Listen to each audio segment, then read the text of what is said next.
Arab billionaire says you don't belong here to Ozzy Osbourne. Then discovers the truth London wore the rain like an old tuxedo that never quite dried. The city's light, soft gold late autumn, washed the stone facades along Albemarle Street as a black cab slowed before the frosted glass doors of Yardam, the sort of restaurant where fortune simmered under saffron lids and a name could make a maitre d' stand up straighter.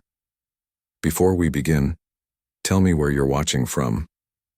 Because tonight's story will remind you that true worth isn't measured in gold or fame, but in the heart that forgives. And if this moves you, don't forget to subscribe to Voices of Darkness and share it with a friend who needs a little light. The night a legend taught a billionaire what worth means.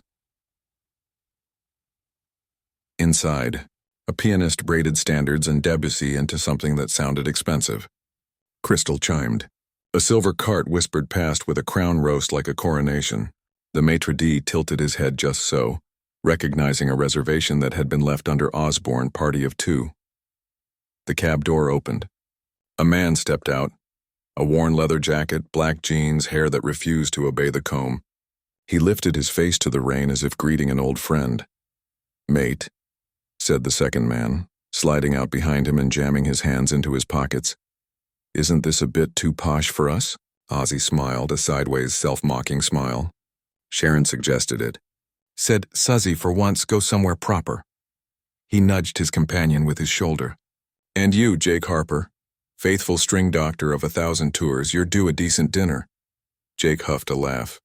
There were tired lines under his eyes that hadn't been there a year ago. The sort fatigue carves when a loved one is ill. "You didn't have to, Oz." "I did," Ozzy said. "Come on. Let's pretend we belong." They walked in with the rain still haloing their shoulders.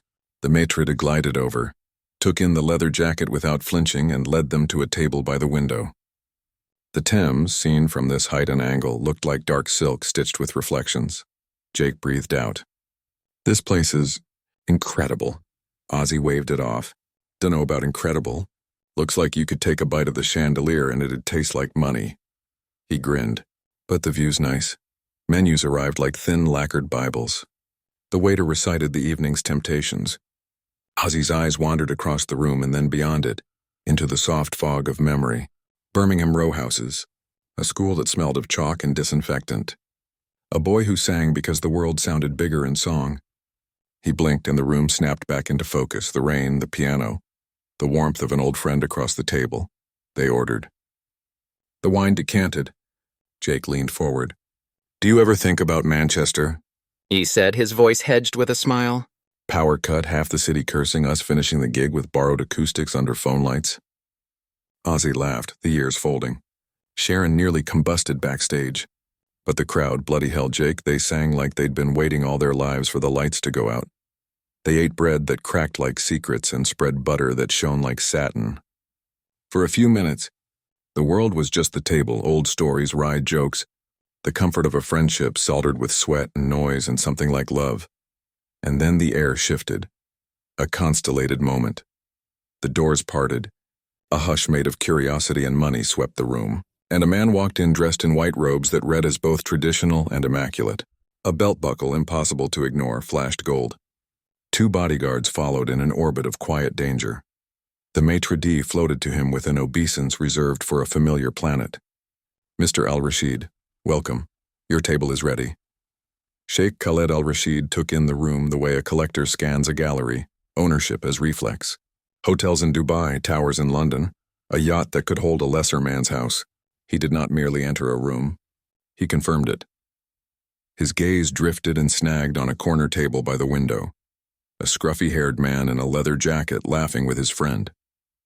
Something small and mean flickered across Khaled's face. "Who is that man?" he asked, voice pitched to Carrie. "Came in off the street?" "Your standards have fallen if anyone wanders in now." A few heads turned. The pianist missed a note and smoothed it into a trill. Jake's jaw tightened. "Did you hear that?" Ozzy tore off a corner of bread. "He's talking to hear himself talk. Let him run out of sentences." Khaled continued, his words polishing themselves. "We're surrounded by people who don't belong in London's finest room," he told his guard, loudly enough for nearby tables. "A musician, perhaps? More like a street busker. Probably begs on the tube." Jake half rose, fury flushing his neck, but Ozzy's hand found his sleeve and pressed down. "Sit," he said softly. "We came to share a meal, not to teach manners." Across the room, champagne landed, bubbles like laughter. Khaled leaned back, draped in his own pronouncements. "Back home in my restaurants, we know who's who," he declared. "This city has forgotten how to curate." The pianist found his way back to Debussy, but the melody had grown a second voice, something thin and embarrassed that fluttered between crystal stems. The waiter brought their starters. Ozzy thanked him and asked after his night, and the young man, sallow, learning, went away surprised that the easy warmth in the famous stranger's voice was directed at him. "Remember," Jake said, determined to steer the night back to their table, "when Zach's string snapped mid-solo and you turned it into a call and response?" The crowd went mad. "Oh, now Zach would tell you the guitar healed itself." Ozzy smirked, then softened. "You fixed that string in the dark with a headlamp and a prayer. People only see the front of the stage." The insults kept slanting in like sleet against a window. They didn't penetrate, but they changed the weather. Then Khaled lifted his hand and a waiter hurried over like a summoned thought. "Move those men," Khaled said. "Put them where I can't see them. I won't eat with that aesthetic near me." The waiter blinked, then colored. "Sir, there are guests." "Your other guests can move," Khaled said. "Or I will. And I won't return." The words hit the room like a dropped goblet. The manager arrived, polite, pressed, professional to his marrow. "Mr. Al-Rashid," he said, "how may we help?" Khaled didn't lower his voice. "Remove them." "The one in the jacket?" The manager's smile thinned. "Sir, they've done nothing wrong. We would be honored to serve everyone with equal grace." Silence spread across the tables like a tablecloth pulled tight. Jake set down his fork with surgical care. Ozzy's mouth tilted, almost amused, the way a man might smile at a train that cannot possibly stop before it reaches him. Khalid stood abruptly, chair legs biting the floor. "I will not be disrespected," he vowed to the room. "Find out who that man is. He looks like—" He searched for a word that would wound. "Nobody." He turned to leave, and then a voice, young and breathless and breaking rule after rule, piped up from the corner. "Sir," cried the new waiter, the one Ozzy had asked about his night. He hurried forward, face blazing with courage he hadn't expected to need. "That man is Ozzy Osbourne." It took a heartbeat for the name to land. Then a shiver of recognition ran around the room. The pianist's hands drifted off the keys and hovered in midair. The young waiter fumbled out his phone. Photos flared, crowds like seas, stage lights like novas. Titles whispered under breath, Paranoid, Iron Man, Crazy Train, Grammys, Decades. A voice that had rattled the bones of arenas. Khaled's eyes flicked from the screen to the table by the window, where the man in the leather jacket sat in patient quietude, as if he were both exactly who the waiter said he was and no one at all. A strange vertiginous feeling opened under Khaled's feet. His certainty wavered. For the first time that night he looked, truly looked, at the wear in the jacket that spoke of miles, at the lines spidering from the eyes that had seen too much and laughed anyway, at the way the room leaned toward the man without his asking it to. Khaled swallowed. His throat tasted of metal. His guard whispered, "Sir?" Khaled smoothed the front of his robe with hands that almost trembled. "I will speak to him." He crossed the room like a man walking onto a stage that belonged to someone else. Conversations thinned as he passed. The manager inhaled, ready to interpose if needed, and then held his breath as the billionaire stopped at the corner table. The world narrowed, rain against glass, the faint sour of wine breathing in a carafe, the wry tilt of Ozzy's mouth. "I am Khaled al-Rashid," the sheikh said, not as a boast but as if he needed the anchor of his name to keep him upright.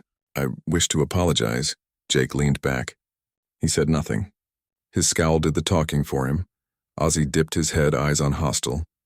"Evening." "I didn't know who you were," Khaled said, and heard as he said it that this was not the point.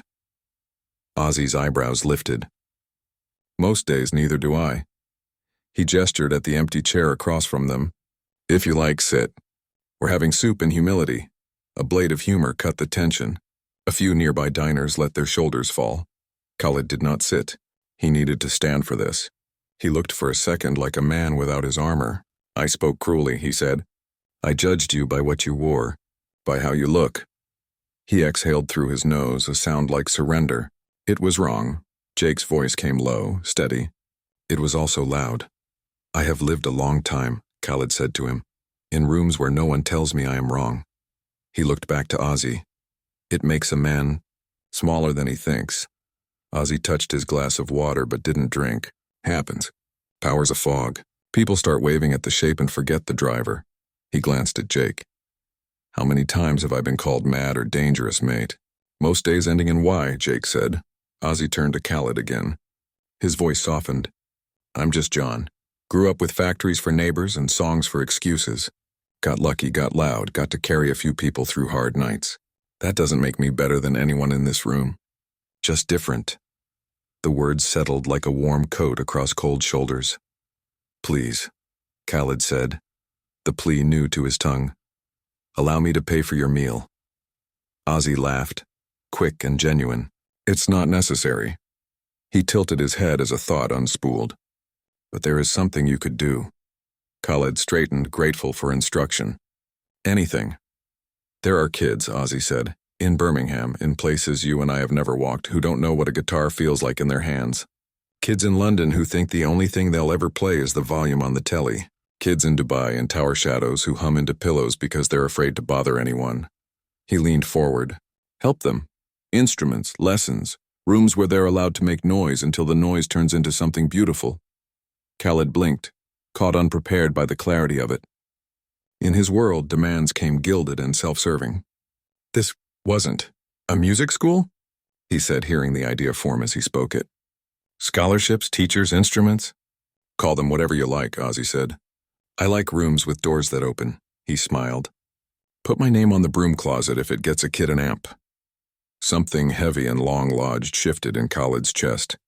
He nodded once, then again, the motion gathering conviction. We'll do it, he said. In Birmingham, in London, in Dubai, then elsewhere. Free tuition. Good instruments. Community concerts. Not a PR stunt, a promise. Jake stared at him for a moment as if deciding whether to trust a rainbow. He looked to Ozzy. Ozzy extended his hand across the white linen. Khaled took it. The handshake was neither crushing nor submissive. It was two human palms meeting in the unadorned territory between them. Around the room, conversations rose again, not back to their original glitter, but to something kinder. The pianist, smiling at his keys now, slid into a slow, reverent changes. Liardum learned, too. The manager instituted a policy that had no name and every name. Notice the quiet kindnesses. Seat without prejudice. Thank the staff in front of guests. The maitre d' found he liked the days better when he forgot who was who. The pianist, on slow nights, slipped in a gentle, Mama, I'm coming home for no one in particular and everyone at once. And the city, ruthless, forgiving, contradictory, did what cities do, it moved on. But the story remained, tucked into its brickwork like a note in a wall. People who had been there told it badly and well. It changed in the telling and stayed the same at the root.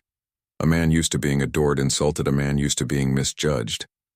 The famous man chose mercy. The powerful man chose change. Music got made. That was the whole of it.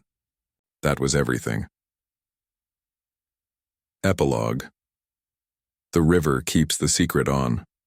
A cool evening when the leaves along the embankment had just begun to redden, Ozzy and Sharon walked the river. She threaded her arm through his. You wore that jacket to Liardam, she teased. It's me best jacket, he protested. She kissed his cheek. It's your only jacket. They stopped at the parapet where once he and Jake had paused. The river said nothing but remembered everything. Do you think they'll keep it going? Sharon asked. For a while, Ozzy said. Long enough for someone to pick up a guitar who wouldn't have. That's all time ever promises us, long enough. She leaned her head on his shoulder. You're a good man. I'm a lucky lad from Birmingham, he said. Those can be the same thing, she said. They stood there, not thinking about legacies or headlines or the way stories get sharpened into parables in the mouths of strangers. They stood there like two people who had survived themselves and found the world, despite everything, singing, and elsewhere. In a room with doors that opened, a child struck a chord that was wrong in all the right ways and smiled at the sound of it. Outside, rain began, soft as applause.